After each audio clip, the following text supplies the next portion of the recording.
जय श्री राम। आपका बहुत बहुत स्वागत है। अपनी मलेशिया यात्रा के बाद से राहुल गांधी लगातार घिरे हुए हैं और कांग्रेस सफाई पर सफाई दे रही है।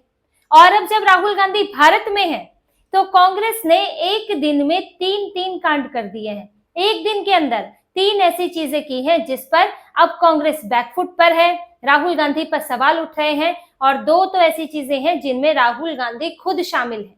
और ये तीनों घटनाएं, तीनों कांड गुजरात, दिल्ली और बिहार से जुड़े हुए हैं, जिसके बाद कांग्रेस जो है उसको जवाब देते नहीं बन रहा है। अब इसमें पहले अगर इनके कांड की बात करें जो कि गुजरात से जुड़ा है, जहां पर राहुल गांधी के स्वागत के लिए पाकिस्तानी गाना बजाया गया है। राहुल गांधी जूनागढ़ पहुंचे हुए हैं। कांग्रेस का 10 दिन का प्रशिक्षण शिविर लगा हुआ है।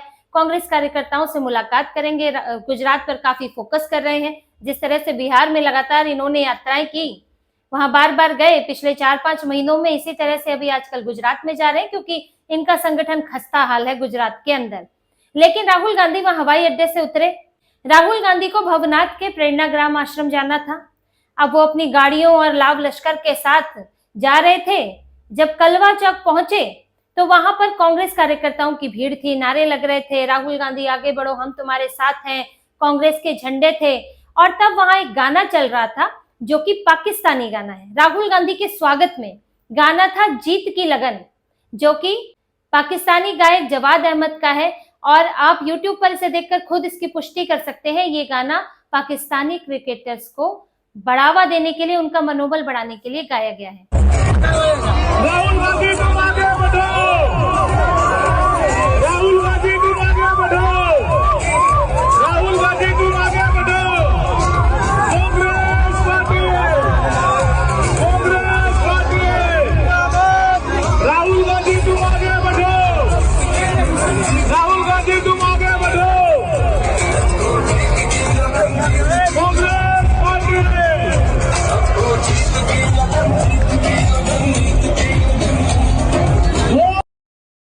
अब कांग्रेस के आयोजनकर्ताओं में ऐसा कौन है जिसे पाकिस्तानी गाने इतने पसंद हैं, जिसे भारत की इतनी भाषाओं में एक भी मनोबल बढ़ाने वाला, प्रेरणा देने वाला गाना नहीं मिला और ये गाना बजाया गया? आखिर वो व्यक्ति कौन है? कांग्रेस ये तो पता लगाएगी। हम ये कह सकते हैं कि राहुल गांधी को हो सकता है इसका पता ना हो। राहुल गांधी को गाड़ी में बैठे हुए हो सकते हैं ये भी ना पता हो कि ये पाकिस्तानी गाना बज रहा है, गाना हिंदी में भी था। हम राहुल गांधी को बेनिफिट ऑफ डाउट देते हैं, पूरी तरह से राहुल गांधी को जिम्मेदार नहीं मानते हैं गाना बजाने के लिए। लेकिन यहाँ बात यह है कि कांग्रेसियों को हिम्मत कैसे आ जाती है कि पाकिस्तानी गाना बजा दे। क्या आप कभी सोच सकते हैं कि भाजपा की किसी रैली में, भाजपा के किसी स्वागत कार्यक्रम में किसी नेता के लिए पाकिस्तानी गाना बजेगा? संभव ही नहीं है। जो उसके आयोजन कर रहे हैं, जो कार्यकर्ता हैं, जो सदस्य हैं कांग्रेस के, उनको ये गाना बजाने से पहले उनको 10 बार सोचना पड़ेगा कि हमारी विदाई हो जाएगी, अब नहीं रह सकते भाजपा में, ऐसा गाना बजा दिया तो। लेकिन कांग्रेस के नेताओं को, कांग्रेस के कार्यकर्ताओं को यह डर क्यों नहीं लगता? क्या उन्हें इसके पीछे राहुल गांधी जिम्मेदार है? यहाँ उन्हें बेनिफिट ऑफ डाउट नहीं मिलेगा।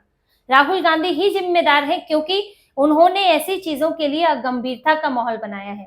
उन्होंने हमेशा पाकिस्तान की बजाय भारत पर सवाल उठाए। उनकी सरकार में हमेशा तुष्टीकरण के लिए पाकिस्तान के खिलाफ कार्रवाई नहीं की गई, पाकिस्तान के लिए सॉफ्ट कॉर्नर रखा गया। भारत में आतंकवादी हमले होते थे तो उसके लिए हिंदुओं को जिम्मेदार ठहराया गया। पाकिस्तान के साथ इनके अच्छे संबंध रहे। इस कारण से यहाँ के कांग्रेसियों को ये लगता है कि पाकिस्तान के लिए कांग्रेस का, राहुल गांधी का एक सॉफ्ट कॉर्नर है, तो ये सब बजाया जा सकता है, कुछ नहीं होगा। राहुल गांधी कुछ नहीं कहेंगे, कांग्रेस कुछ नहीं कहेगी। और देखिए हो भी रहा है, अभी तक कांग्रेस ने इस पर कोई कार्रवाई नहीं की, कोई सफाई नहीं दी है। यहाँ पर नीचे के नेताओं को हिम्मत कब आती है? जैसे कि पीएम मोदी की मां को लेकर, पीएम मोदी को जो मां की गाली दी थी, वो कैसे हिम्मत आ गई?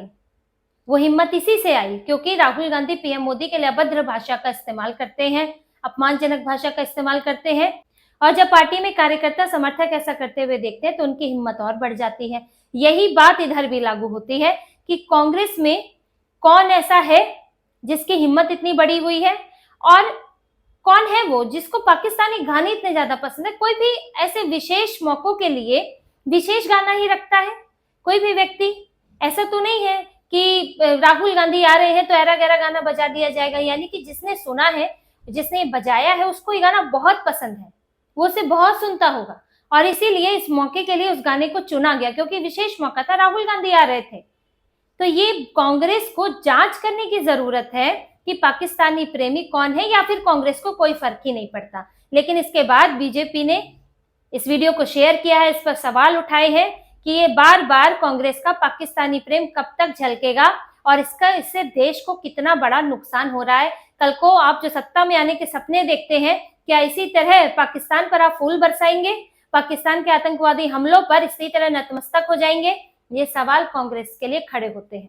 और वहीं देखिए, जो आज दूसरी चीज हुई है दिल्ली के अंदर, राहुल गांधी आज जूनागढ़ तो चले गए, लेकिन राहुल गांधी यहाँ उपराष्ट्रपति जो सीपी राधाकृष्णन अभी उपराष्ट्रपति चुनाव जीते हैं, उनके शपथ ग्रहण समारोह में नहीं गए। एलओपी राहुल गांधी जो दिन रात एलओपी एलओपी का गाना गाते हैं, अधिकार मांगते हैं, लेकिन जिम्मेदारी नहीं मांगते। संसद में तो कहते हैं मैं एलओपी हूं, मुझे बोलने नहीं दिया जा रहा है, एलओपी का ही मुंह बंद किया जा रहा है, लेकिन एलओपी की कुछ जिम्मेदारियां भी होती हैं। राहुल गांधी के पास मलेशिया जाने का पूरा टाइम है, घूम फिर कर आने का खूब टाइम है, राहुल गांधी के पास बिहार की बैठकें करने का भी टाइम है, राहुल गांधी के पास जूनागढ़ जाने का भी टाइम है, लेकिन राहुल गांधी के पास उपराष्ट्रपति के शपथ ग्रहण समारोह में जाने का समय नहीं है। क्या ये चिढ़ है, ये गुस्सा है इतना ज्यादा? अरे आपके उम्मीदवार नहीं जीते, लेकिन जो जीते हैं वो उपराष्ट्रपति बन गए हैं, कुछ तो उनका सम्मान करना चाहिए और एलओपी की अपनी जिम्मेदारियां निभानी चाहिए। ये एक संवैधानिक कार्यक्रम है, एक सरकारी कार्यक्रम था, शपथ ग्रहण समारोह था, आप पूरे विपक्ष को रिप्रेजेंट करते हैं, आपको यहाँ आना चाहिए था। लेकिन आपकी अपनी नफरत, अपनी चिढ़ कि आप एक उनको शपथ लेते नहीं देख सकते, आप इसे ऐसे ही ऐरा गैरा कार्यक्रम मानते हैं और उठ के चले गए जूनागढ़। और जब पवन खेड़ा से पूछा गया तो जवाब तो देते बनता नहीं, जवाब तो कोई था ही नहीं, तो बात घुमा दी कि हमें तो जगदीप धनखड़ पर बात करनी चाहिए। जगदीप धनखड़ पूर्व उपराष्ट्रपति उस कार्यक्रम में आए थे और अचानक आज वो नजर आए हैं, उल जलूल बात करने लगे। जगदीप धनखड़ आए थे, उसमें उन्हें आना था, उन्होंने अपनी जिम्मेदारी पूरी की, उनको न्योता दिया गया था, पूर्व उपराष्ट्रपति थे, इससे पहले वही उस पद पर थे, उन्होंने इस्तीफा दिया है और वो खुद इस कार्यक्रम में आए हैं और नए उपराष्ट्रपति का स्वागत किया है, उनको शुभकामनाएं दी हैं। लेकिन राहुल गांधी से ये नहीं होता। तो ये कितनी नफरत की पराकाष्ठा है और कितनी अगंभीरता है कि आप ऐसे संवैधानिक कार्यक्रमों को छोड़कर जूनागढ़ चले गए, यानी कि कोई मतलब नहीं, अराजकता, इसको अराजकता कहते हैं। हमें सरकार से मतलब नहीं है, हमें संवैधानिक संस्थाओं से मतलब नहीं है, हम तो अपना ही करेंगे। और इसीलिए कांग्रेसियों को बड़ा मजा आ जाता है जब भारत में इधर उधर, नेपाल, भारत के बाहर नेपाल, श्रीलंका, पाकिस्तान में यहाँ पर इस तरह की घटनाएं होती हैं जहां पर संसद में लोग घुस जाते हैं, हिंसा होती है, सरकार में प्रधानमंत्री राष्ट्रपति को भगा दिया जाता है। ये सबसे बड़ा मजा आता है जहां पर सरकार को टेक ओवर कर लिया जाता है भीड़ के द्वारा। क्यों? ये इसी अराजकता का ही परिणाम है ना कि हम सरकार को नहीं मानेंगे, हम कानून को नहीं मानेंगे, संवैधानिक संस्थाओं को नहीं मानेंगे, हम ताकत दिखाएंगे, हम मनमर्जी चलाएंगे। तो इसी का ही एक रूप है जो अभी हिंसक नहीं है, लेकिन राहुल गांधी एग्जाम्पल सेट कर रहे हैं कि मैं नहीं मानता किसी को। अब इनके जो नीचे कार्यकर्ता है वो देखेंगे, हो सकता है उनमें कोई हिंसक हो जाए और इनके जो मैसेज इनकी तरफ से नीचे जाता है उससे वो लोग के मन में भी ये जाएगा कि हमें नहीं मानना कुछ भी, जी हम तो अपनी चलाएंगे। तो राहुल गांधी देखिए क्या कर रहे हैं, किस सोच के साथ रहते हैं। वो देश के नियम कानूनों के साथ बंधना नहीं चाहते, अपनी मनमर्जी चलाना चाहते हैं, या तो सत्ता मुझे दो नहीं तो सब मेरी जूती की नोक पर। ये राहुल गांधी का हाल है। और तीसरी चीज क्या हुई है जो कि बेहद शर्मनाक है, और वो बिहार कांग्रेस ने की है। बिहार कांग्रेस ने, वो बिहार कांग्रेस जिससे इस पर एक शब्द नहीं निकला जब बी से बीड़ी और बी से बिहारी की तुलना की गई थी केरल कांग्रेस की तरफ से, उस बिहार कांग्रेस ने फटाफट एक एआई वीडियो बना दिया पीएम मोदी की मां पर। इस एआई वीडियो में पीएम मोदी की मां, पीएम मोदी को सपने में अपनी मां दिख रही है और उनकी मां पीएम मोदी पर चिल्ला रही है, उनसे कह रही है कि मुझे गाली देने वाला, उसका जो तू फायदा उठा रहा है, और मेरे पैर धोने का तू रील बनाता था, मेरी चीजों को लेकर तू चुनावी फायदा उठाता है, तुझे शर्म नहीं आती। ये सारी बातें एक ऐसे व्यक्ति के मुंह से निकलवाई गई हैं और एक अपने बेटे के लिए जो कि इस दुनिया में नहीं है। पीएम मोदी की मां इस दुनिया में नहीं है और उन्होंने कभी पीएम मोदी के खिलाफ एक शब्द नहीं कहा है, कभी नहीं कहा है। और आज आप उन्हें एक ऐसे इस तरह दिखा रहे हैं कि वो पीएम मोदी पर चिल्ला रही हैं। आप एक तरह से एक मरे हुए व्यक्ति के मुंह में शब्द भर रहे हैं और लोगों के जहन में ये डालने की कोशिश कर रहे हैं कि पीएम मोदी की मां ही पीएम मोदी से नाराज थी, जबकि वो कभी नाराज नहीं रही, कभी कोई बयान नहीं आया, अपने बेटे की सराहना ही की है। अब कांग्रेस किस स्तर पर गिर गई है कि किसी की मरी हुई मां उसका भी इस्तेमाल अपने चुनाव के लिए कर रही है।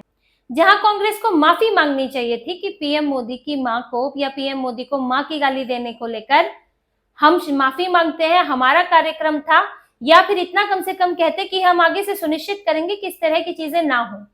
लेकिन कांग्रेस ने इस पर कोई भी दुख नहीं जताया, इसे रोकने के लिए कोई हिदायत नहीं दी और ऊपर से इसको लेकर ये एआई वीडियो बना दिया जिसमें पीएम मोदी की मां को इस्तेमाल किया गया है। तो कांग्रेस का स्तर कितना गिर गया है दिख रहा है और इसको लेकर भी बवाल मचा हुआ है। बीजेपी इस मुद्दे को उठा रही है और कांग्रेस को शर्म करने के लिए कह रही है कि अब पीएम मोदी क्या इस्तेमाल करेंगे अपनी मां का, उनकी तो मां ही है। अब कोई अपनी मां के लिए प्यार जताए तो वो इस्तेमाल करना हुआ। राहुल गांधी भी तो सोनिया गांधी के फीते बांध रहे थे भारत जोड़ो यात्रा में, या वो नकल कर रहे थे पीएम मोदी की। तो आप अपनी मां को प्यार दिखाएं, ऐसे मां का चेहरा पकड़े, मां को गले लगाएं, तो ये तो सही है। तुम्हारी मां को प्यार और दूसरा अपनी मां के लिए प्यार दिखाए तो वो चुनाव। आखिर किसी को बुरा क्यों नहीं लगेगा अगर किसी को मां की गाली दी जाएगी? कौन सा ऐसा व्यक्ति है इस दुनिया में जिसको अगर मां की गाली दी जाए तो उसे बुरा ना लगे? तो पीएम मोदी को अगर इस बात का बुरा लग रहा है तो इसमें क्या गलत है? और ऊपर से उन्होंने इसकी शिकायत भी नहीं की। ऐसा नहीं कि उन्होंने कोई एफआईआर दर्ज करा, वो चाहते तो इसमें इन्हें कोर्ट में घसीट सकते थे। वो चाहते तो अभी भी ये जो एआई वीडियो बनाया है उसको लेकर कांग्रेस को कोर्ट में घसीट सकते हैं।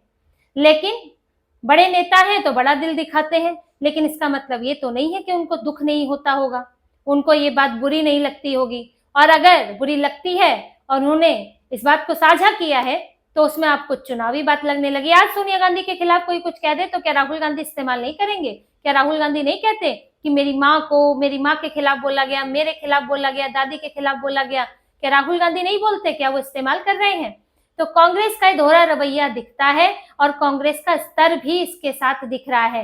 तो ये आप देखिए, मलेशिया जाने के बाद से लगातार ऐसी चीजें कांग्रेस की हो रही हैं। पहले मलेशिया की गुप्त यात्रा बाहर आई, फिर सीआरपीएफ की चिट्ठी बाहर आई कि राहुल गांधी बार बार चुपचाप विदेश चले जाते हैं, कुछ बताते नहीं है और हमको और मुसीबत में डाल देते हैं कि हम सुरक्षा कैसे करें इनकी, जब ये बताएंगे ही नहीं। इसके बाद उपराष्ट्रपति चुनाव हुआ था, इससे पहले हुआ था चिट्ठी से पहले, जिसमें कांग्रेस में क्रॉस वोटिंग हुई एंड पूरे इंडिया अलायंस में क्रॉस वोटिंग हुई। इसके कारण भी इनकी खूब फजीहत हुई थी। और अब जो ये चीजें हुई हैं इसके बाद तो कांग्रेस के लिए जवाब देना मुश्किल है, इसलिए अगल बगल झांक कर निकल जाते हैं, दूसरे बातें उठाने लगते हैं जब कोई जवाब मांगता है। तो कांग्रेस बिहार चुनाव से पहले लगातार इन विवादों में घिर रही है, जिसका खामियाजा साफ तौर पर राजद को भी भुगतना पड़ेगा, तेजस्वी यादव को भी भुगतना पड़ेगा। लेकिन सबसे जो दुर्भाग्य की बात है कि इस पर राहुल गांधी को, कांग्रेस के नेतृत्व को इन सब गलतियों पर कोई अफसोस नहीं है। तो इसी तरह की और खबरें और विश्लेषण आपके लिए लाते रहेंगे। हमसे जुड़े रहिए, सब्सक्राइब कीजिए, कमेंट कीजिए। बहुत बहुत धन्यवाद। जय श्री राम।